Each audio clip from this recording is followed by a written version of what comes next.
Bonjour Mathieu. Salut Cyril. Bon, je suis ravi de te retrouver pour cette interview. Plaisir partagé. Donc on a déjà collaboré 2 fois sur la distribution de ton produit qui est vraiment super. On aura l'occasion d'en parler dans les minutes qui viennent. Sympa. Ce que je voudrais d'abord, si c'est possible, c'est que tu te présentes, nous dire qui tu es, quelle est ton activité. Très bien. Alors donc je suis Mathieu Protin, je suis gérant de l'édition Multimalin. C'est une maison d'édition qui crée et qui vend des produits, des méthodes spécialisées dans les techniques de mémorisation au service des apprentissages scolaires. On a Multimalin table de multiplication par exemple, ou Multimalin orthographe, ou Multimalin conjugaison. Ce sont des méthodes qui visent à permettre aux enfants de retenir, mémoriser les tables de multiplication par exemple, ou l'orthographe des mots pour un autre exemple. Donc voilà, on intervient vraiment spécifiquement sur le par cœur. Une étape dans l'apprentissage pour laquelle les enfants peuvent avoir des difficultés. Donc moi je suis au départ un professeur des écoles. J'ai enseigné dans une classe notamment de CM1, de CM2.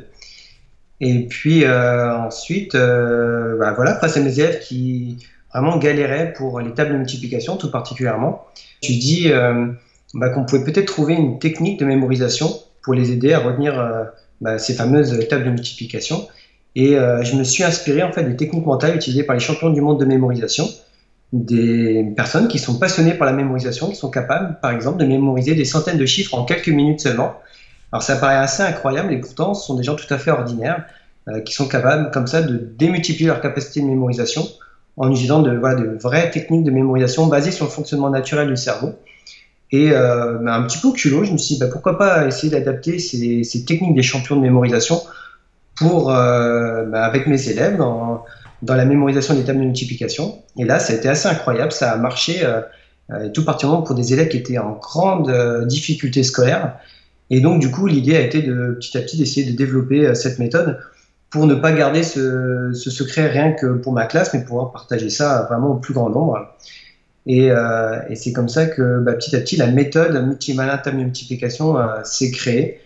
Et la maison d'édition Multimalin également, que j'ai créée également pour diffuser toutes ces méthodes au plus grand nombre. Et donc, grâce à Internet, aujourd'hui, on a plus de 35 000 méthodes Multimalin qui sont distribuées un peu partout dans le monde. Donc voilà un peu le parcours que j'ai eu.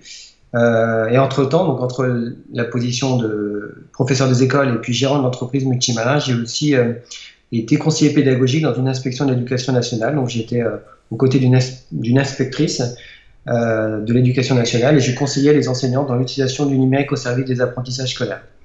Donc voilà en gros mon parcours personnel. Alors en fait, ce que j'ai fait, c'est que j'ai proposé à un certain nombre d'inspections de l'éducation nationale d'animer des conférences dans le cadre de la formation continue des professeurs des écoles. Donc j'ai envoyé des propositions de conférences aux inspecteurs de circonscription et pour un très grand nombre, ils ont accepté ma proposition et donc j'ai été amené à animer des conférences jusqu'à entre 300, 400 et 500 enseignants pendant 3 heures. Et je les formais aux techniques de mémorisation pour les apprentissages scolaires et au passage, je présentais aussi mes produits. Et c'était assez incroyable parce que quasi tous les enseignants ou toutes les écoles en fait venaient me voir à la pause pour commander mes produits. Et donc, c'était vraiment un accueil vraiment très très positif à la fois donc des inspecteurs, donc des cadres de l'éducation nationale, mais également par les enseignants sur le terrain. En fait, je me suis rendu compte que c'est vrai que traditionnellement, l'apprentissage des tables de multiplication, par exemple, se fait à la maison. Dans le cas des devoirs, les enseignants ont tendance à déléguer ça aux parents dans le cas des devoirs parce que finalement, ils n'avaient pas de méthode pour aider leurs élèves à les apprendre. C'était toujours la répétition comme façon d'apprendre. Donc finalement, en discutant avec eux, je me suis rendu compte que ce qu'ils se disaient, c'est que plutôt que de perdre du temps à leur faire répéter en classe, autant qu'ils le fassent chez eux à la maison. Et là, avec cette méthode Multimalin, du coup, ils ont été tout de suite convaincus et vraiment pour la grande majorité, ils sont repartis avec la méthode pour l'utiliser en classe, quoi. Donc vraiment un accueil très très positif de la part des enseignants et des inspecteurs de l'éducation nationale. Alors oui, donc le principe, c'est de s'appuyer sur ce principe neurologique du cerveau qui est l'association d'images mentales. Hein, voilà, si on associe plusieurs images par un lien de sens, c'est-à-dire par une petite histoire, alors il suffit de voir une seule de toutes ces images que l'on a associées pour que notre cerveau nous rapporte automatiquement donc toutes les histoires, enfin, pardon, toutes les images qui sont associées. Donc ça, c'est un mécanisme universel, ça marche chez tout le monde. Et donc le principe, c'est de créer des associations d'images mentales. Et concrètement, pour l'étape de multiplication, on transforme chaque chiffre en petits personnages ou objets, tout en gardant la forme du chiffre de départ. Par exemple, pour le 7, dans la table de 7, le 7, ça devient un plongeoir. Il faut imaginer un plongeoir qui a la forme d'un 7. Le 9, ça peut devenir un petit bonhomme avec une tête d'œuf. Et puis voilà, le 9, on va venir le mettre sur le plongeoir. Et puis on va créer toute une petite histoire pour que l'image de la multiplication et l'image du résultat soient associées par une petite histoire. Ce qui va faire que quand on pense 7 fois 9, on a une image qui nous vient dans la tête et cette même image est associée à l'image du résultat. Donc automatiquement, il y a des images mentales qui s'affichent et du coup l'enfant a accès automatiquement au résultat sans avoir besoin de réfléchir, sans avoir besoin de recalculer. Ça vient automatiquement à l'esprit et c'est justement l'objectif des tables de multiplication, c'est que on n'ait pas besoin de réfléchir, il faut que le résultat vienne automatiquement à l'esprit et donc cette façon de mémoriser à base d'association d'images mentales du coup est vraiment très efficace dans cet objectif.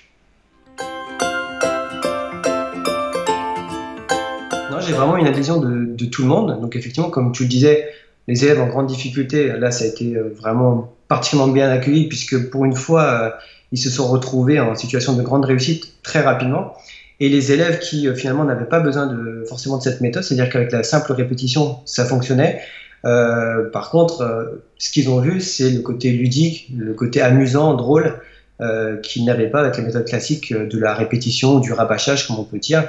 Donc même des enfants qui n'en ont pas besoin adorent Multimalin parce que voilà, c'est quand même plus rigolo que passer du temps à répéter mécaniquement les tables de multiplication. En fait, ce qui s'est passé, c'est que moi, je suis personnellement un ancien nul en mémorisation.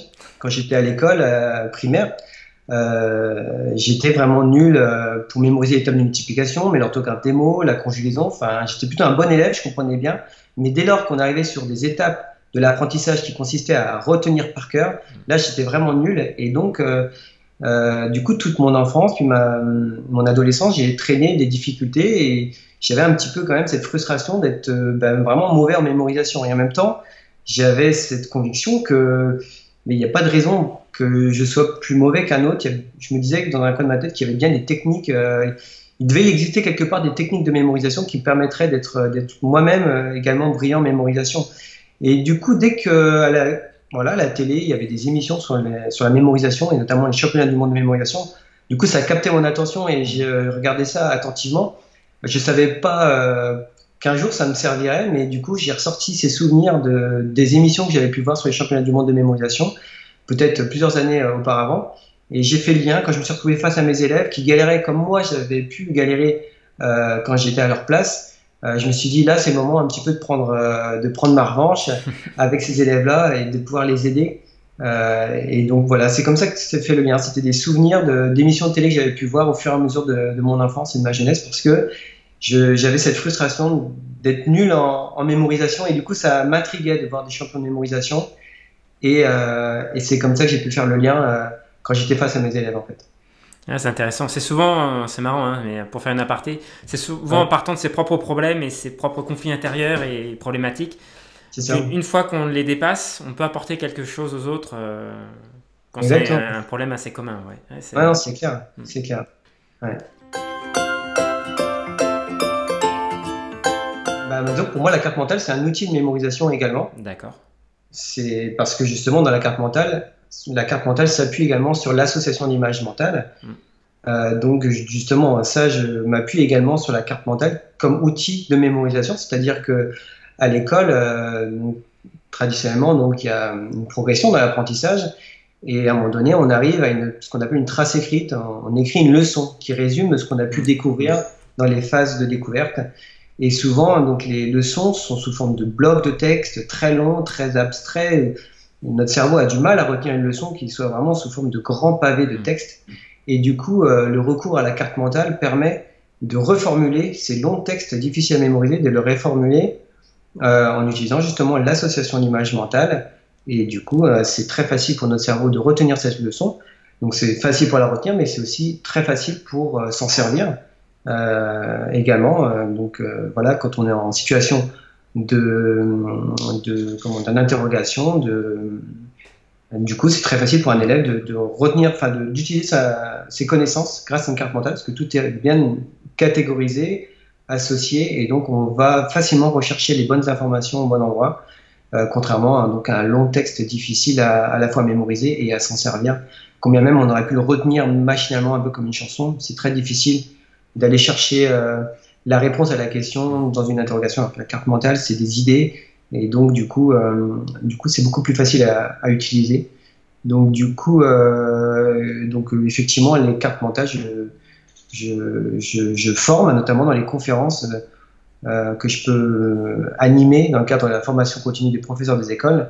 Je leur apprends aussi à utiliser la carte mentale pour faire mémoriser les leçons à leurs élèves, quoi. D'accord, ouais, super. Moi, tu prêches un convaincu là.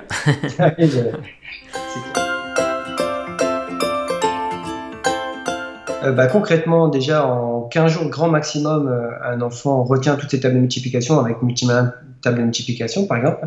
Donc vraiment 15 jours grand maximum. On a régulièrement des témoignages par email ou par téléphone de parents qui sont bluffés parce qu'en une soirée seulement, toutes les tables ont été mémorisées alors que ça faisait des années qu'ils travaillaient les tables et ça ne rentrait pas. Donc vraiment, non, c'est très facile, ça va très très vite. Et concrètement, donc si on prend le coffret qui est l'outil plus complet, effectivement, l'enfant commence d'abord par découvrir les images mentales grâce à des petits dessins animés, des petites animations vidéo, où ces fameux chiffres sous forme de personnages et objets se mettent en mouvement pour dérouler ces petits dessins animés que finalement l'enfant aura dans sa tête ensuite. Quand on va le dire 7 fois 9, il y a le petit dessin animé qui va s'afficher automatiquement dans sa tête et il aura accès au résultat. Donc voilà, c'est très simple, on regarde le petit dessin animé. Ensuite, on répond à des petites questions qui sont posées dans le cahier. Le fait de répondre aux questions, c'est très important parce que ça permet de mettre du langage. Et en fait, c'est tout simple, mais il suffit une image mentale, pour qu'elle puisse se créer, il faut raconter ce qu'on voit d'une image. Si on ne fait que regarder une image, même attentivement, il n'y a pas d'image mentale qui se crée. Et il suffit juste de raconter ce qu'on voit d'une image pour que l'image mentale se crée. Et le fait de répondre aux questions, du coup, c'est une façon d'amener les enfants à verbaliser et donc à se créer des images mentales. Et ensuite, voilà, dans le cahier, il y a tout un ensemble de petites activités, de coloriage pour mettre en pratique ces images mentales. Et enfin, il y a un petit jeu de cartes qui permet de s'entraîner à associer donc l'image de la multiplication avec l'image du résultat. Donc vraiment, le jeu de cartes s'utilise dans un second temps. Une fois qu'on a les images mentales dans sa tête, on joue au jeu de cartes pour s'entraîner, pour gagner en rapidité dans l'objectif de retrouver le résultat des tables de multiplication. Donc non, ça se fait très facilement. Je recommande 2 à 3 multiplications nouvelles par jour, bien réviser celles qui ont été vues précédemment. Et à ce rythme-là, tranquillement, donc voilà, en 15 jours grand maximum, toutes les tables sont mémorisées. Et ça peut... Alors tout à fait, en fait, comme je te disais, dans un premier temps, j'ai testé un peu les techniques des champions du monde dans ma classe avec mes élèves pour les tables de multiplication. Et quand j'ai vu les résultats spectaculaires que ça a donné, j'ai voulu comprendre d'un point de vue neurologique ce qui se passait, pourquoi c'était si efficace, dans le but de pouvoir transférer ça à d'autres disciplines comme la conjugaison, l'orthographe, d'essayer de théoriser ça. Et effectivement, donc je me suis intéressé aux résultats des dernières recherches en neurosciences et j'en ai ressorti en fait 4 grandes clés.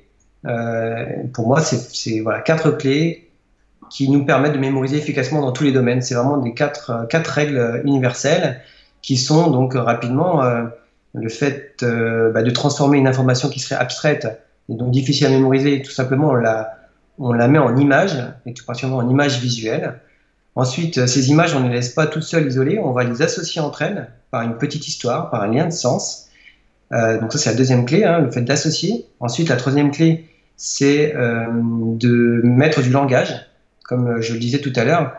Pour se créer des images mentales visuelles, il faut raconter ce qu'on voit d'une image. Donc c'est tout simple, il suffit de le savoir. Donc verbaliser, c'est la troisième clé. Et la quatrième clé, c'est le fait de mettre de l'humour et des émotions en général. Donc plus les images seront drôles, bizarres, étonnantes, et plus la mémorisation sera vraiment efficace. Donc Ça, c'est vraiment les 4 clés que j'ai ressorties de mes recherches en neurosciences. Et donc, voilà, j'essaie de les partager parce qu'elles sont vraiment toutes simples, il suffit de le savoir et ça marche dans tous les domaines, pour tout le monde, en fait.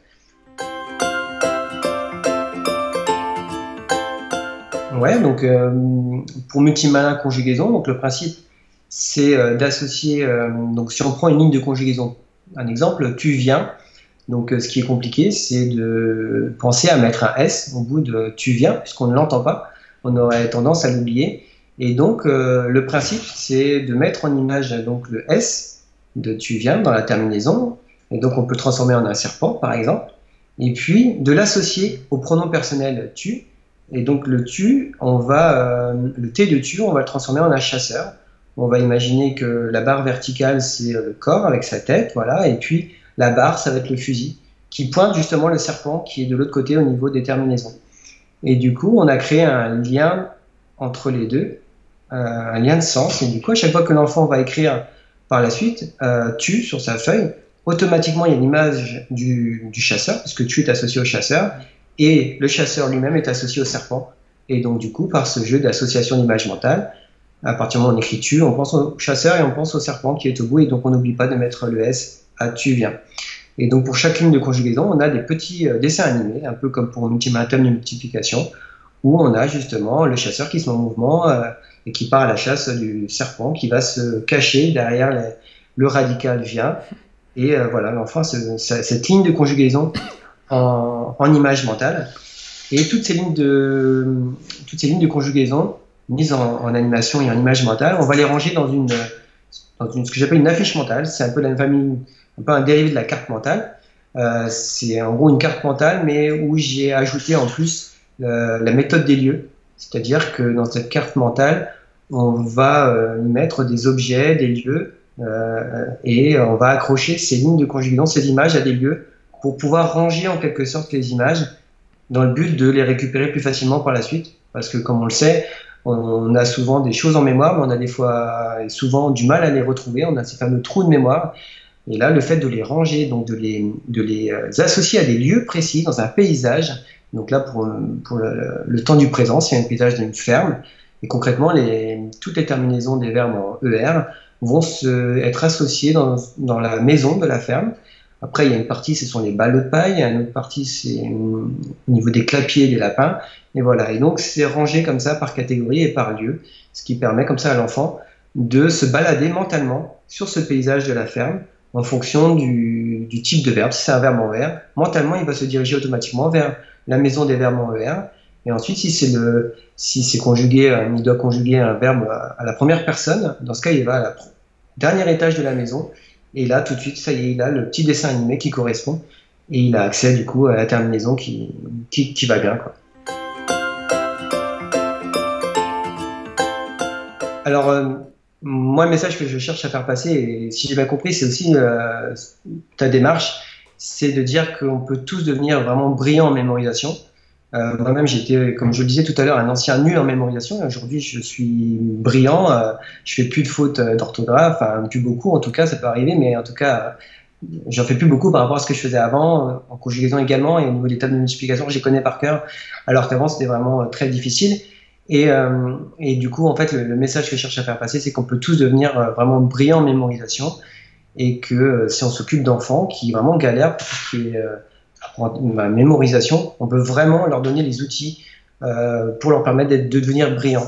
Et ce qui est génial avec la mémorisation, c'est qu'en très peu de temps, on peut passer d'un niveau vraiment nul à brillant, premier de la classe, en très peu de temps. Ce qu'on ne peut pas faire avec toutes les compétences scolaires, par exemple en compréhension de lecture, c'est quelque chose qui ne peut pas se faire aussi rapidement. On ne peut pas passer d'un niveau faible à un niveau très bon en peu de temps. Par contre, dans le domaine de la mémorisation, à partir du moment où on utilise des techniques mentales, alors là c'est spectaculaire, en très peu de temps on passe encore une fois du niveau nul à un niveau très fort, et du coup c'est vraiment une entrée intéressante parce que du coup ça permet aux enfants de se rendre compte qu'ils sont capables de devenir brillants. Je parle tout simplement des enfants qui ont perdu confiance en eux, dans leur capacité d'apprentissage. Du coup, grâce à ces techniques de mémorisation, ils se rendent compte qu'ils peuvent être brillants comme n'importe quel élève, et du coup cela a des répercussions positives sur l'ensemble des apprentissages scolaires, puisque ça les regonfle de confiance, ils prennent conscience qu'ils ne sont pas moins intelligents que les autres et qu'ils sont capables vraiment d'être brillants dans tous les domaines en fait. Donc, c'est par ça que j'aimerais terminer avec ce message-là, quoi. Moi, j'ai un site internet multimalin.com où justement je partage beaucoup de choses, notamment les fameuses 4 clés pour une mémorisation efficace. Il suffit de s'inscrire, il y a un formulaire d'inscription, on rentre son prénom et son adresse email et je partage en vidéo ces 4 clés. J'ai un petit jeu de mémorisation de 10 mots pour mettre en pratique ces fameuses 4 clés. Et je partage aussi des applications concrètes de ces clés pour la mémorisation des tables, mais aussi pour des règles grammaticales, la conjugaison. Et puis on peut trouver aussi tous mes produits à partir de ce site multimalin.com. Ok, je te remercie. Merci à toi, Cyril. Je te dis à très bientôt, j'espère. À très bientôt. Au revoir.